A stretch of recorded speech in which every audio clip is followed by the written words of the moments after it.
Sejam todos bem-vindos aí à nossa aula do Verdades Essenciais, aula número 5. A vocês que estão em casa, sejam todos muito bem-vindos, a graça e a paz de Jesus Cristo sobre a vida de vocês. Nós vamos começar sem muitas delongas, porque nós temos muitos assuntos para tratar e a gente quer tratar tudo com muita calma e com muita tranquilidade, tá? Verdades Essenciais é um livro que eu escrevi há alguns anos e a gente trabalha alguns assuntos principais da fé cristã em cima de 3 pilares: cosmovisão reformada, teologia bíblica e uma pitada, mas muito introdutória de teologia sistemática, tá bom? Então essa já é a aula 5, as demais estão no nosso canal do YouTube. Então vamos lá. E a gente também está preparando todo esse material, são 12 capítulos, hoje nós estamos no capítulo 2. Todo esse material está sendo editado, e ele vai depois se tornar um curso inteiro, com todas as citações, vai ficar tudo bonitinho aqui na tela para você, que aí você vai poder ter em casa, estudar com amigos. A gente provavelmente use aqui na igreja sempre como material de atualização. Então, é isso. Esse é o nosso Verdades Essenciais. Bom, eu tenho trabalhado com vocês em cima daqueles 4 pilares de como a Bíblia olha a vida de maneira geral. Então, nós conversamos e estamos falando de criação, queda e Cristo. Criação, queda, redenção e nova criação. E esses três primeiros capítulos, eles vão falar da criação. Então, nós conversamos nas últimas aulas sobre como nós sabemos que foi criado. Então, nós trabalhamos sobre a Escritura Sagrada e sobre como ela chegou até nós, como palavra inspirada, autoritativa, inerrante e suficiente do Senhor. Hoje, nós queremos, e no livro, o capítulo 2, ele chama Quem Criou. Por quê? Porque nós queremos falar sobre o ser de Deus. Quem é esse ser criador? Quem é? Bom, é necessário, em primeiro lugar, nós compreendermos que os seres humanos são religiosos por natureza. Gente, a questão, como diria o professor Felipe Fontes, professor do Mackenzie, o Felipe fala assim: a questão não é se você adora, a questão é o que e quem você adora. Não existe nenhum ser humano que não adore. Todos adoram alguma coisa. Seres humanos foram criados para a adoração. E a gente vai começar trabalhando um pouquinho disso. Mas vamos a uma base bíblica muito enfática de que todos os seres humanos adoram. Eu li com vocês há algumas semanas Eclesiastes, quando o escritor de Eclesiastes, ele diz o seguinte, no capítulo 3, no verso 11. Ele, no caso Deus, fez tudo apropriado ao seu tempo. Também pôs no coração do homem o anseio pela eternidade. Mesmo assim, ele não consegue compreender inteiramente o que Deus fez. O que o escritor de Eclesiastes está dizendo? Existe um centro de adoração. O homem tem sede da vida. Lembra que eu falei com vocês sobre o senso da divindade? O ser humano tem sede pela eternidade. Seres humanos têm sede pelo sentido da vida. Mas, por exemplo, o apóstolo Paulo vai falar dos gentios. Em Romanos, no capítulo 2, o apóstolo Paulo, por exemplo, vai falar de quem não recebeu a lei de Deus. Lembrem-se que os judeus receberam a lei de Deus, mas os gentios, esses não receberam a lei de Deus. Então o apóstolo Paulo, ele vai falar, por exemplo, em Romanos, no capítulo 2, sobre quem não recebeu a lei de Deus. Observem o que o apóstolo de Jesus vai falar. Ele diz assim, a partir do verso 17, ou melhor, a partir do verso 12. Todo aquele que pecar sem a lei também perecerá. E todo aquele que pecar sob a lei, pela lei será julgado.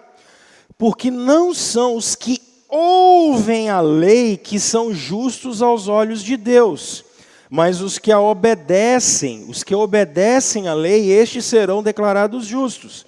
De fato, quando os gentios, ele vai dizer, que não têm a lei, praticam naturalmente o que ela ordena, tornam-se lei para si mesmos, embora não possuam a lei. Pois, verso 15, mostram que as exigências da lei estão gravadas no seu coração. O que significa isso, gente? O apóstolo Paulo está dizendo, Deus deixou nos seres humanos a lei gravada no coração. Então, às vezes, alguns de vocês falam assim, no nosso tempo isso é muito comum.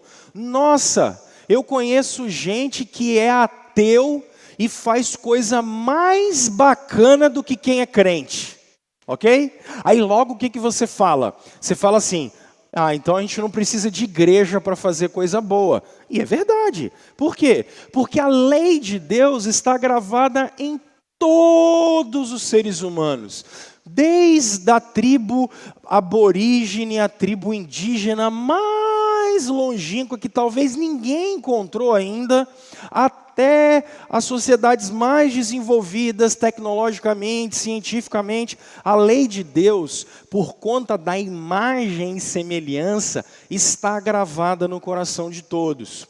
Isso deveria ser uma resposta para nós, para a gente começar a entender por que quem não conhece o Senhor, quem é ímpio, consegue fazer coisa boa. Então não se assuste com isso, porque todos os seres humanos têm a lei de Deus gravada no seu coração.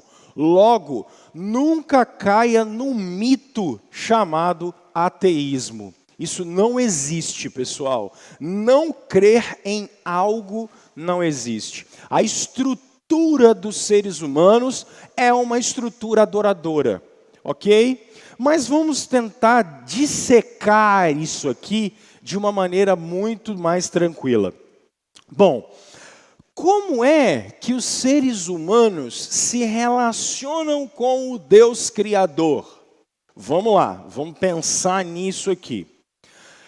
Segundo o relato bíblico, nós fomos expulsos da presença de Deus no jardim, ok? Então, a partir daí, os seres humanos vão tentar procurar se relacionar com alguma coisa superior. O que todas as religiões têm em comum? Bom, todas as religiões têm em comum, basicamente, algumas coisas. Preste bem atenção nisso que eu vou falar para você. Todas as religiões, elas têm um código moral.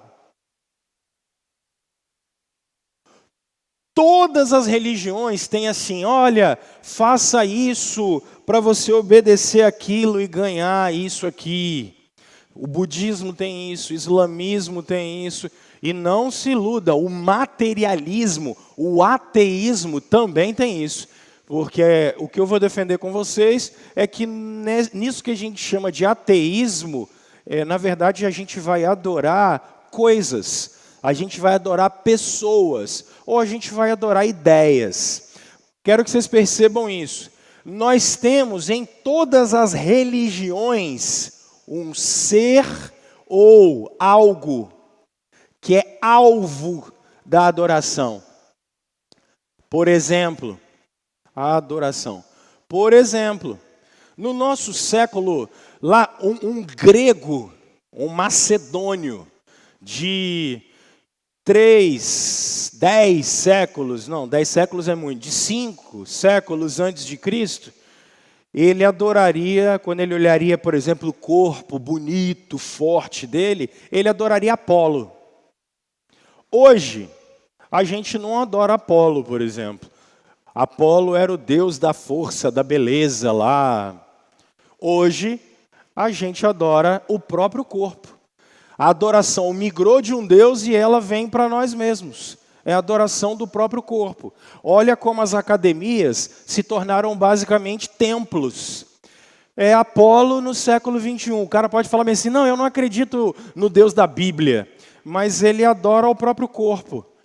A veneração dele é o próprio corpo. E isso é interessante, porque tudo isso vai ter um culto. É uma forma de adoração. Todo mundo tem isso. Por exemplo, é só a gente olhar o nosso tempo. Igual eu estava falando com vocês lá do passado. Lá nos primeiros séculos, ou um pouquinho antes de Cristo, a turma, por exemplo, adorava Afrodite, que era uma deusa. Hoje, pouquíssimas pessoas eram a deusa da sensualidade. Hoje, é só você olhar o celular da galera, é pornografia para cima e para baixo. Por quê? Porque o sexo agora é idolatrado como ele era. Só que a gente tirou a deusa e agora a gente adora a própria matéria. Pessoas acabam com seus casamentos, acabam com suas vidas, em nome do prazer próprio, percebe? Então, isso é uma espécie de ritual e código moral de um ser maior. E não existe não adorar. Aí você fala assim, não, pastor, a ciência é neutra. Mentira, gente, nada. Quando um pesquisador vai fazer uma pesquisa, ele tem todo um pressuposto, toda uma ideia na cabeça dele, e é impossível. O método dele pesquisar, a maneira dos resultados que ele vai dar, tudo isso é religioso. Ele tem compromissos religiosos no coração dele. Isso é interessante. Todos os seres humanos têm compromisso religioso no seu coração. Quando você faz e tem uma ideia, um pensamento, quando você toma uma ação, a Escritura chama isso de compromissos religiosos. Isso é o que está mais profundo no coração da gente. Então, nesse momento que parece assim, nossa, o pastor está filosofando muito. Não é isso não. Isso aqui é a base da cosmovisão reformada. É a base da visão de mundo bíblica, que vem de Agostinho, de Calvino, dos neocalvinistas. Isso está na nossa história. Compromissos religiosos do coração, ok? Então, não existe ser humano que não adore. A grande questão é, qual é a orientação da nossa adoração? Ou você adora o Deus Criador, ou você adora um ídolo. É impossível. É por isso que o primeiro mandamento é, eu sou o Senhor teu Deus. Não terás outros deuses diante de mim. O que significa isso? Vocês terão um Deus. Não tem como não ter um Deus. O primeiro mandamento já deixa isso muito claro, ok? Então vamos lá. Como os seres humanos criados que foram, se relacionam e sempre se relacionaram com Deus, na verdade. O apóstolo Paulo, quando ele fala em Atos no capítulo 17, quando ele está na Grécia, em Atenas, ele usa uma expressão de Platão, quando ele diz que os homens ficam tateando no mundo, tentando encontrar Deus, e ali eles inventaram vários deuses. Então vamos lá. Bom, nós podemos, e você vai encontrar algumas formas de deuses criados, ok? Uma delas, por exemplo, presta atenção nisso, é o animismo. Isso aqui vem da palavra grega, anima. Quem é mais novo aí tem os animes. O que é isso? Não vem de animação, não é nada de animação. Aqui é ânima, energia. Por exemplo, numa tribo indígena, vamos colocar assim, como é que o pessoal se relacionava com a criação? Eles acreditavam, por exemplo, que num trovão estava um poder superior. Então, se faz uma dança da chuva para cair chuva, para eles poderem ter chuva. Ou numa tribo, uma tribo africana, eles faziam uma espécie de ritual para tentar fazer lá uma dança da chuva, porque Deus, na verdade, não seria um ser pessoal. Ele é uma espécie de energia. Se você observar hoje em dia, por exemplo, nessas festas rave, que o pessoal vai para a natureza, você tem muito de animismo nisso. Percebe? É um ritual, o pessoal está lá na festa, música eletrônica, o pau quebrando, aí eles tomam normalmente uma droga, ó o ritual, ó, é a Santa Ceia dos caras.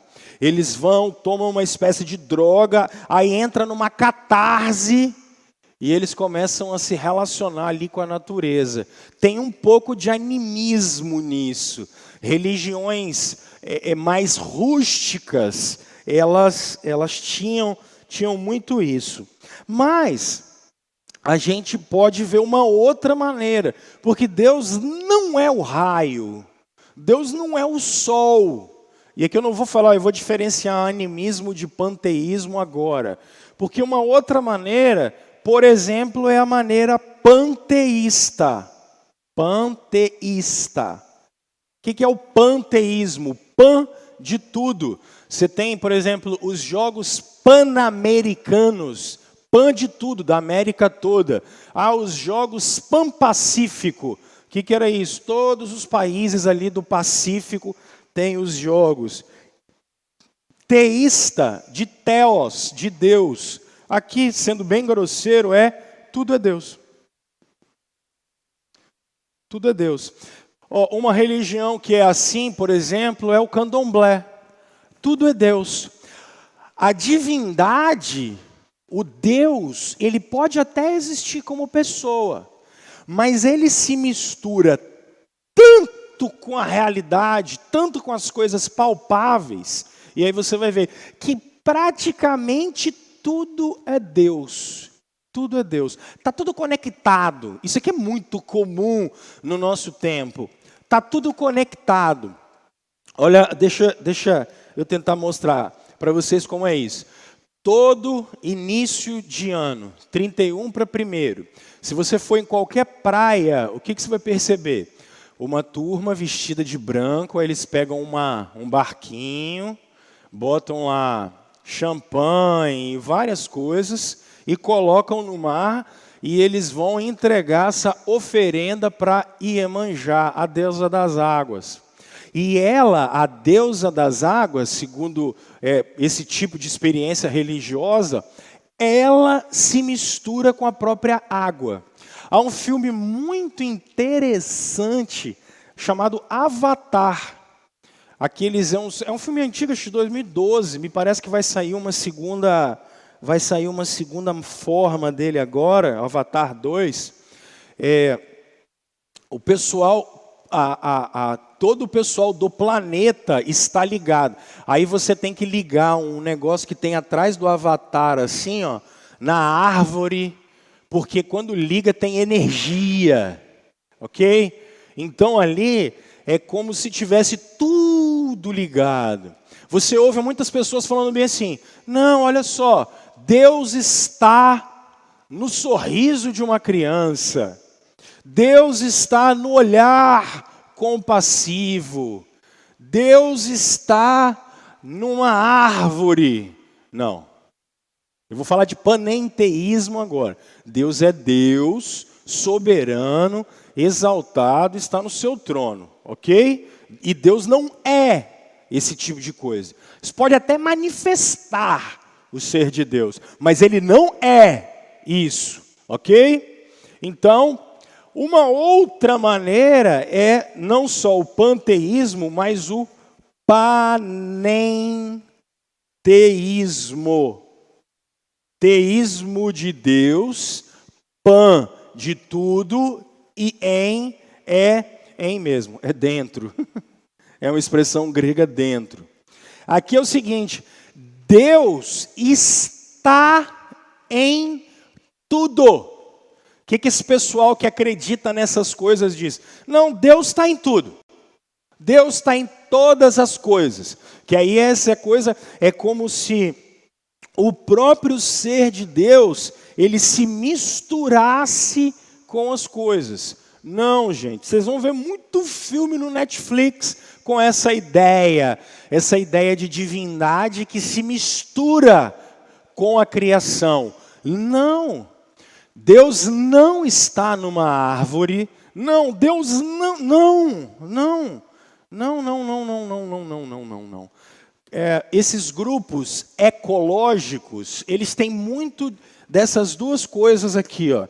Cristãos caem então demais nisso, achando que estão defendendo a natureza, estão defendendo determinadas coisas, porque Deus está, como se Deus se misturasse com aquela matéria, com aquele negócio. Não, ok? Uma outra forma, agora a gente começa a chegar no nosso tempo. Vocês já ouviram um cara chamado René Descartes? Mas não precisa decorar nome, não. Sabe por quê? Porque a frase mais conhecida do René Descartes é o cogito. Penso, aí o que ele diz? Logo, existo. Vários de vocês já usaram isso, usam isso na escola, usam esse negócio na faculdade. Alguns pais vão corrigir os filhos, aí falam assim, meu filho, raciocina, penso, logo existo. Não. Quer dizer que quem pensa não existe? Para com isso, gente. René Descartes talvez seja o responsável por toda a desgraça que nós estamos vivendo hoje em dia. Essa mistura e não sabermos quem é Deus. Deixa eu tentar te mostrar isso. Bom, o que o Descartes faz? Ele coloca tudo tem que passar pela razão. Tudo começa pela razão, segundo Descartes. Até aí tudo bem, porque você pode usar a razão. Mas qual é o problema de Descartes? Se eu não consigo raciocinar, se eu não consigo sistematizar, quando eu uso Descartes aqui, eu estou falando de todo um pensamento e arcabouço de pensamento que vem depois dele. Se eu não consigo pensar, se eu não consigo raciocinar, se não é razoavelmente racional, logo não existe. Agora pega Deus. Gente, sinceramente, vocês não conseguem raciocinar Deus completamente. É impossível. Deus não cabe na cabeça da gente. Quando você olha o livro de Jó, isso está muito claro. Jó passa o livro inteiro fazendo pergunta. E aí, Deus só fala para ele assim, Jó, aonde você estava, meu filho? Aonde você estava quando eu criei tudo? Aonde você estava quando eu fiz tudo? Ou seja, Deus não cabe dentro de um laboratório, de um tubo de ensaio, para a gente fazer e ficar analisando ele cientificamente com um duplo cego randomizado. Deus não é assim. Isso não existe. Não dá para controlar Deus. Só que a partir de Descartes, no século XVII, a gente começa a ter uma mudança na maneira de conceber Deus. Porque como tudo tem que ser racional, a razão é o árbitro de tudo. Se não for racional, a gente fala assim, não, se não for científico. E eu não estou dizendo que a razão e a ciência não sejam utilizadas. Mas razão e ciência são coisas limitadas. Então, cuidado com esse argumento falacioso. Como é que a gente vai viver? Deixa eu apagar aqui o animismo, panteísmo, panenteísmo. A gente vai até, a partir daqui, considerar Deus, não tem problema. Mas como? Se dali para trás Deus era uma energia, ou às vezes até um ser pessoal longo, a partir de Descartes, a gente começa a ter duas coisas muito interessantes. Primeiro, o deísmo e segundo, o agnosticismo. Vocês vão ver como é que isso aqui é muito comum. O que é o deísmo? Bom, eu estou com um relógio aqui. Agora, determinado horário, está me dando a data bonitinho. Como é que funcionou isso aqui? O relojoeiro veio, construiu o relógio, colocou a bateria e o que mais o relojoeiro faz? Nada. Ele deixa para lá. Ele não se mistura. O relógio que se vire.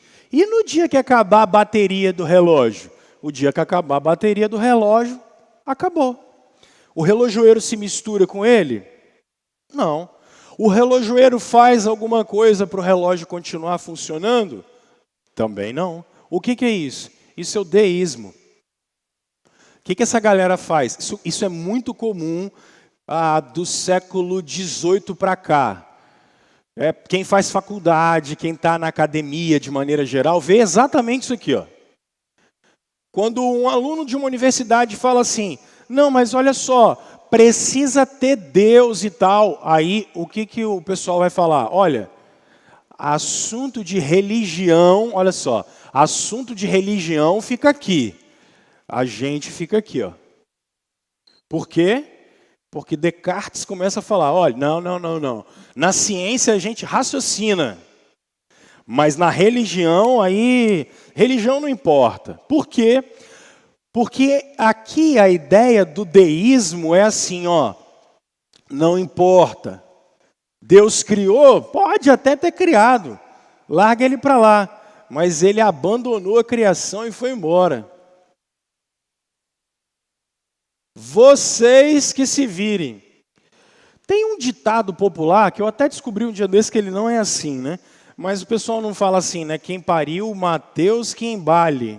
Aí depois eu descobri que não é isso não. Mas eu vou ficar com essa visão aí, né?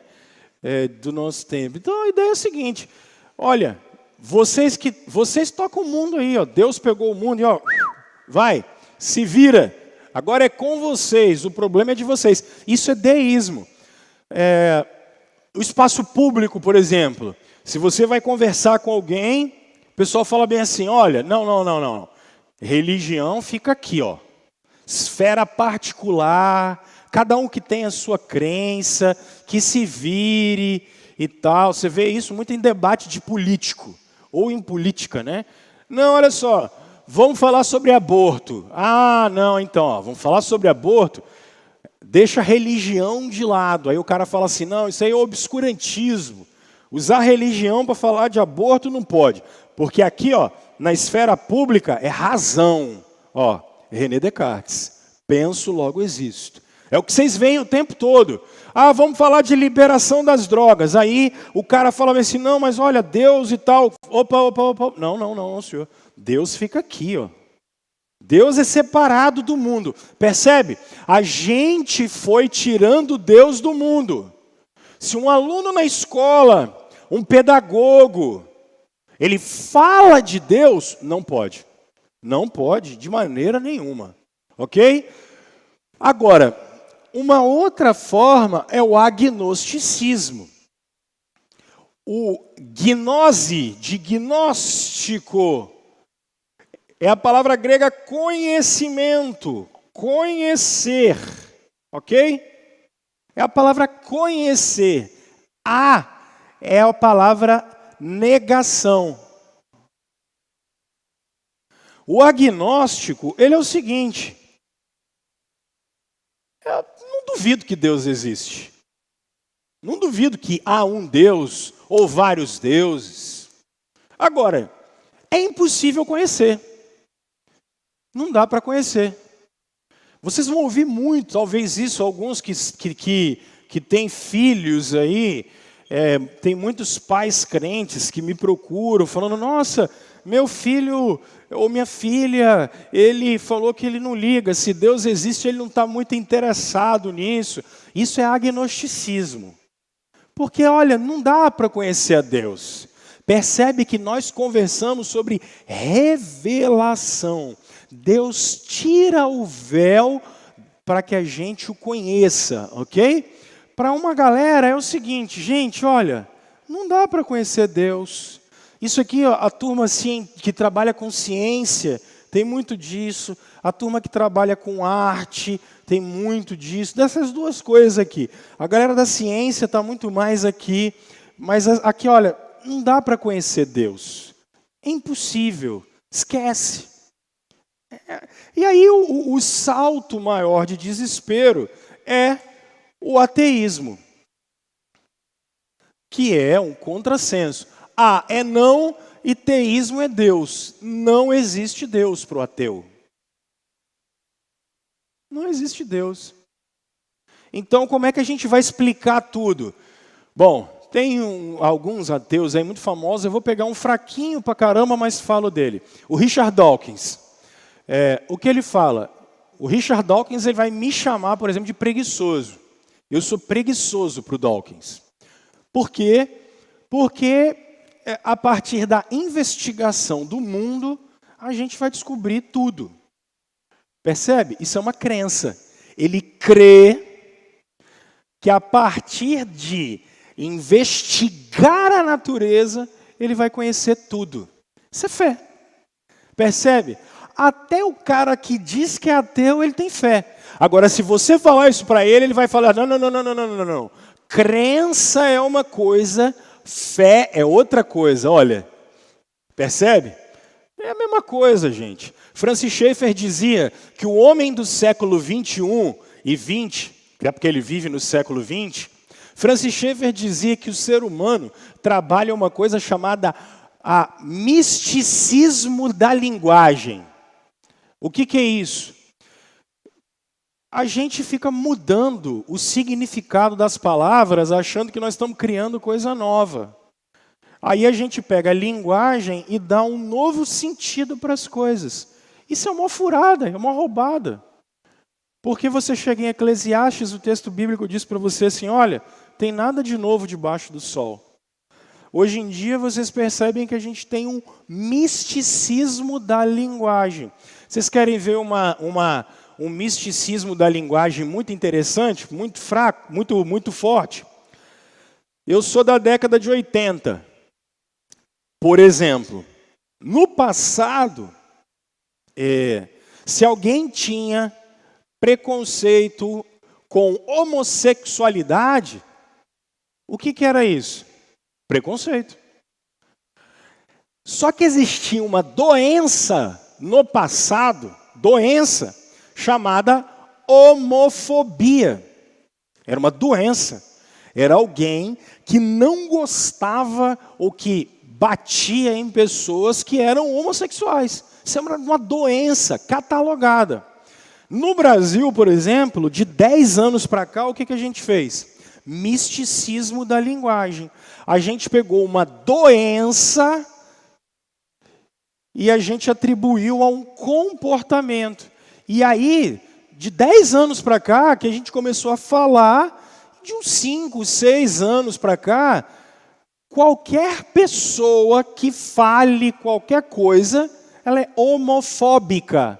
Percebe? A gente pegou uma doença e transformou ela em qualquer comentário, em qualquer opinião. O que é isso? Misticismo da linguagem. Isso é religião, gente. Isso é religião na nossa cara, assim, ó. Tá aqui, ó, para a gente ver. Religião. Então, o que eu quero que vocês percebam? Ateísmo não existe. Não existe. Agora, tudo bem, pastor Rômulo.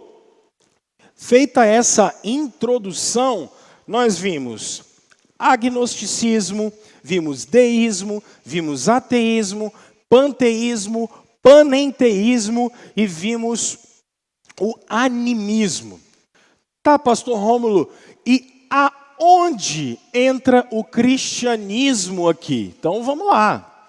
Vamos bem devagarinho. Essa aula vai ficar disponível para você. Eu sei que eu entrei em questões filosóficas aqui que parecem difíceis. Toma uma água, tá? Volta para a gente poder conversar. O que é o cristianismo? Ou o que é a revelação bíblica? Nós trabalhamos isso como teísmo. Teísmo, T de Theos, Deus. Para nós cristãos, Deus não é uma energia. Deus não é uma fumacinha, tipo filme que você vê. Deus não é um raio. Deus também não é o olhar de uma criança pobre. Deus não é o sorriso de um idoso no asilo quando você vai visitá-lo. Deus não é isso. Agora percebe no nosso tempo, quando eu falo que Deus não é isso, o pessoal fala assim, nossa, como o Rômulo é insensível. Não, gente, pelo amor de Deus, nada disso. Deus não é isso. Não é isso. Deus não é uma árvore. Olha, pessoal, o universo, vamos orar, isso é muito comum no nosso tempo, vamos orar para que o universo nos ajude, porque hoje a minha lua nasceu em Vênus, então eu preciso de fazer algumas orações. Você quer ver uma outra coisa muito legal? Pessoal, tem alguém internado, aí o pessoal fala assim, gente, muita força positiva aí para esse cara melhorar. Em períodos como o nosso, de uma crise sanitária, muita força positiva. A minha pergunta é, como é que o meu pensamento positivo vai chegar lá? Ah não, você é um ignorante. Deus leva os seus pensamentos positivos. Então Deus é um carteiro que leva pensamento positivo. Ele é o Deus Hermes da antiguidade, percebe? Não dá, gente. Deus para o cristão, Deus, Ele não é uma força. Deus não é a natureza. Deus não está na natureza, como o panenteísta diz, como se Deus estivesse numa árvore. Quando eu era criança, a gente ia cortar uma árvore, aí aquela seiva de dentro do caule começava a sair, aí o que o pessoal fala? Olha, a árvore está chorando, você cortou ela. Deus está chorando porque você cortou a árvore. Para, isso não tem nada a ver com Deus isso. Deus, para os cristãos, Ele é um ser. E aí eu vou falar aqui, vou mostrar para vocês quem é esse ser que subsiste em 3 pessoas. Vamos lá. Vamos dar uma olhada aqui nisso. Gênesis capítulo 1. Gênesis capítulo 1. Vamos lá. O texto bíblico começa dizendo assim, ó. No princípio, arque, início. No princípio, Deus. Quem é esse Deus? A palavra hebraica aqui usada para Deus é a palavra Elohim.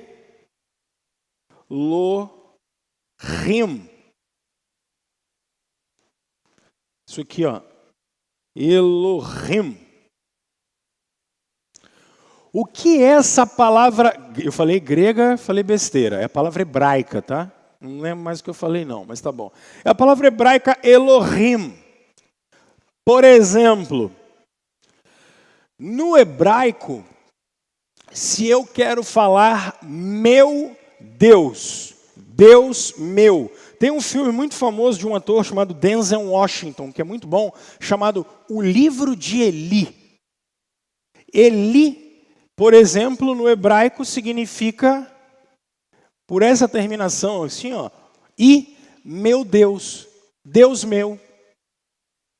Agora, pastor, que nome bonito, eu vou botar o nome da minha filha de Eloá.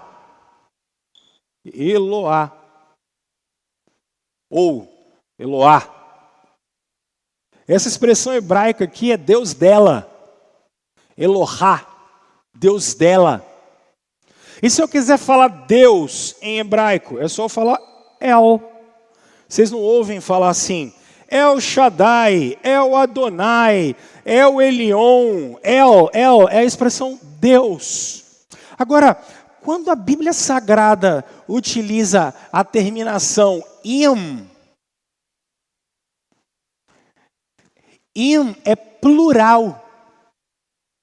Se eu quiser falar bem assim, deuses. Se eu quiser usar a palavra deuses, o que eu vou fazer? Eu vou usar a terminação im. Hirik e esse mem aqui, ó. Percebe como a escritura começa? Número 1, a escritura começa trabalhando Deus não como uma energia. A escritura começa trabalhando Deus não como uma fumacinha, não como matéria, como você aprende na escola que o Big Bang veio de uma partícula e dentro dessa partícula tinha tudo o que precisava. Aí quando rolou uma super explosão, explodiu tudo o que tinha. Deus não é aquela matéria ali. Quem é Deus para a Escritura? Percebe, ele já começa trabalhando no plural. Mas vamos dar uma olhada aqui. O que a Escritura continua dizendo? Era a terra sem forma e vazia, trevas cobriam a face do abismo, estamos no verso 2, e o Espírito de Deus estava ali. Então, essas pessoas, esses deuses, nós já vemos a primeira pessoa aqui no plural. O Espírito já estava ali. Mas vamos dar uma olhada, por exemplo, num texto que é Colossenses, capítulo 1.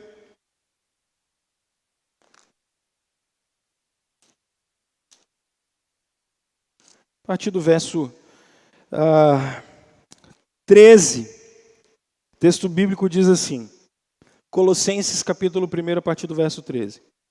Pois ele nos resgatou do domínio das trevas e nos transportou para o reino do Filho do seu amor, em quem temos a redenção, a saber, o perdão de pecados. Ele é a imagem do Deus invisível, o primogênito de toda a criação. Pois nele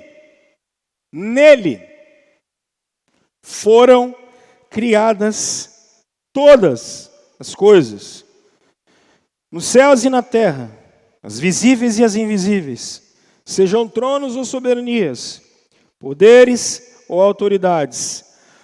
Todas as coisas foram criadas por Ele e para Ele.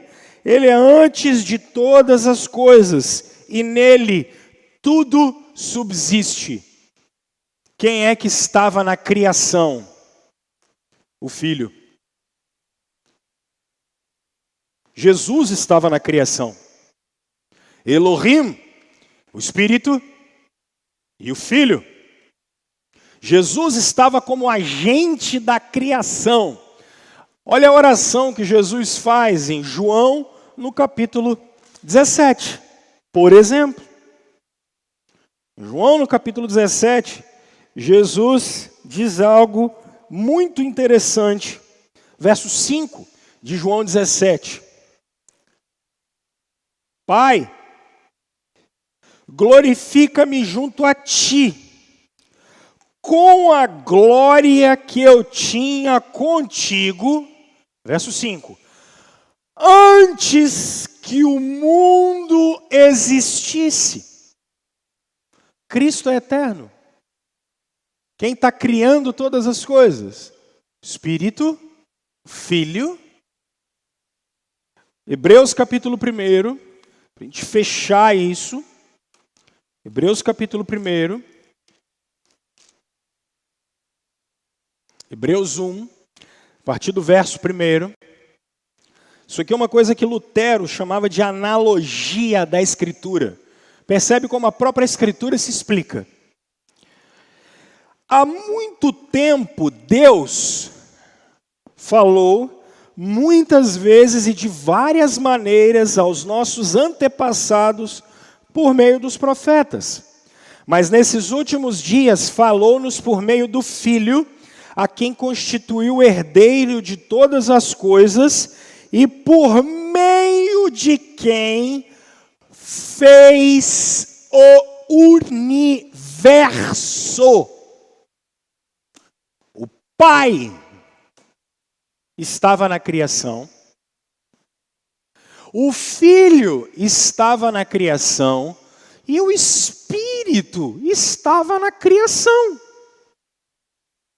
Quem é Deus para o cristianismo? Uma palavra cunhada por Tertuliano, Trindade. 3 pessoas que formam um único Deus. Pastor Rômulo, esse Deus é uma energia? Não, são 3 pessoas. Quando você, cristão, usa a palavra Deus, o que você está falando? Pai, Filho e Espírito Santo. Você pode falar de uma pessoa da Trindade. Até aí tudo bem. Mas quando você usa a palavra Deus, você está dizendo Pai, Filho e Espírito Santo. Quando você fala assim, ai meu Deus, o que você está falando? Ai Pai, Filho e Espírito Santo. É claro que você pode falar assim, ai meu Jesus Cristinho. Você está falando a segunda pessoa da Trindade. Então, aí que vem a pergunta. Deus, como o deísta falava, ele deu corda no mundo e vai embora? Não. Tanto não fez isso como Jesus entrou na história. Como o Espírito Santo está aqui. E como o Pai, a gente ora falando do Pai. Jesus não ensinou a gente a orar, Pai nosso que estais nos céus? Então isso é Deus. Então, mas ele não se mistura com a criação no sentido de Deus está na árvore, Deus está no trovão. Aquilo pode manifestar a glória de Deus, como eu falei com vocês nas últimas aulas. Mas ele não é isso. Aí você pode dizer assim, nossa pastor, mas esse negócio não entra na minha cabeça. Como 3 pode ser um só? É boa a pergunta, não é? Ela é muito boa. Pastor Rômulo, como 3 pode ser 1? Bom, os nossos irmãos em Niceia, em Éfeso, em Constantinopla, depois em Niceia de novo, e por fim lá em Constância, já no século 6, 7, século 6, eles vão fazer, especialmente depois, você pode olhar o credo apostólico, que é um credo que a gente usa muito aqui, mas ao credo de Niceia, que ele é muito interessante, e os irmãos eles vão trabalhar essa ideia da seguinte maneira: nós temos o que eles chamavam de ousia e 3 hipóstases. Calma. O que significa isso? O pai é maior que o filho e o filho é maior do que o espírito? Não. Não. Isso a gente cairia numa coisa que eu não tenho tempo para falar de tudo, depois eu tenho um sonho de no futuro pegar cada tópico desse e transformar num curso. Mas por enquanto não dá, isso aqui é só uma introdução.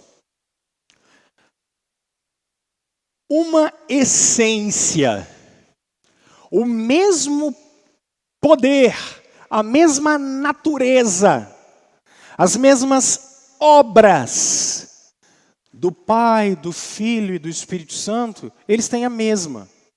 Por exemplo, o Espírito é chamado de Deus na Bíblia, o Filho é chamado de Deus na Bíblia e o Pai é chamado de Deus na Bíblia. Nomes divinos. O Filho tem obras divinas, o Espírito tem obras divinas e o Pai tem obras divinas. O Filho tem características divinas, como o Pai tem características divinas, e o Espírito tem características divinas. O que é isso? Nós temos 3 pessoas, mas a mesma essência de Deus. Elas não se misturam, elas são distintas. Quando você olha Apocalipse 4 e 5, você percebe que o Pai está no trono, o Filho está no trono e os 7 Espíritos de Deus estão no trono. Pai, o Cordeiro e o Espírito Santo. Então, o que eu posso dizer para vocês? Quem é mais antigo vai se lembrar de um som chamado 3 em 1, lembra? O que era o 3 em 1? Ele tinha rádio, fita e tocava disco. Depois virou 4 em 1 porque inventaram o CD. E hoje em dia esse negócio nem existe mais. O mesmo aparelho, era o mesmo aparelho, ele tinha 3 compartimentos diferentes. Isso é Deus, 3 em 1.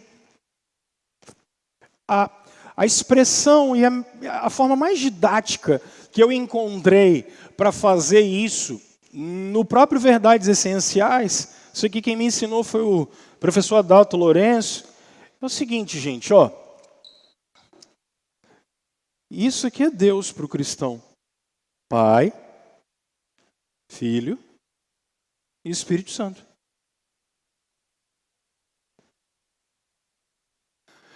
Se eu tiver só um segmento de reta, isso aqui não é Deus. Se eu tiver outro segmento de reta sozinho, isso aqui não é Deus. E se eu tiver outro segmento de reta sozinho, eu não tenho Deus. Eu preciso deles juntos. E isso aqui é o que a gente chama de unidade divina na diversidade divina. Isso aqui é Deus. Ele não é a natureza, ele não se mistura o seu ser com a natureza. Ele não abandonou a criação e foi embora. Ou, como os agnósticos dizem, se ele existe, então eu não posso chegar até ele. Não, ele se revelou. Nós vimos a sua glória, a glória como a do unigênito de Deus. É esse ser, isso é Deus, Pai, Filho e Espírito Santo. Ok? Na próxima aula, eu vou conversar com vocês sobre as características desse Deus e as obras desse Deus. Então, hoje, na nossa aula, nós vimos que todos os seres humanos são adoradores, eles adoram de formas diferentes, mas que o Deus cristão, nós somos teístas. Ou seja, Deus é um ser pessoal e que se relaciona com a sua criação e que se revela a sua criação. A revelação dele, lembra? Progressiva pela pessoa de Cristo como ápice e pela palavra. Percebam que pela palavra nós chegamos a isso. É isso, pessoal. Um beijo no coração de vocês. Tenham uma excelente semana e a gente se vê na próxima aula.